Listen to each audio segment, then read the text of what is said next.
اور حضرت عبداللہ بن عباس رضی اللہ تعالیٰ عنہ سے روایت ہے، آپ فرماتے ہیں کہ حضور نبی کریم علیہ الصلوۃ والسلام مقام روحہ میں کچھ سواروں سے ملے۔ روحہ جگہ تھی، غالباً یہ سفر حج کا معاملہ ہے، جب حضور حج کے لیے جا رہے تھے، کچھ سواروں سے ملے۔ میں یہ کون لوگ ہیں؟ انہوں نے عرض کیا ہم لوگ مسلمان ہیں۔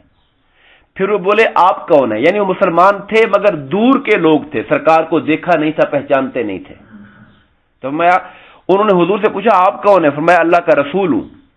تب آپ کی خدمت میں کسی عورت نے ایک بچہ آپ کی طرف اٹھایا، ایک عورت نے اونٹ پر ایک بچہ بٹھایا ہوا تھا، اس بچے کو اٹھا کے اوپر کیا، کہنے لگی یا رسول اللہ کیا اس کا بھی حج ہو سکتا ہے؟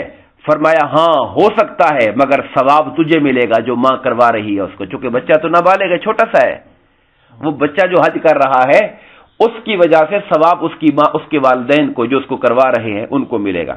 اور پھر علماء نے یہ بھی لکھا کہ اگر نابالغی کی حالت میں بچے نے حج کیا ہے تو پھر بالغ ہونے کے بعد حج کرنا اس پر لازم ہوگا اور فرض ہوگا۔ حج تو ویسے فرض ہوتا ہے، لیکن کوئی بندہ جب اپنے اوپر خود سے فرض کر لے، پہلے کر لے نفلی طور پر، تو پھر اس کے فرض کو ادا کرنا تاکیداً فرض ہو جایا کرتا ہے۔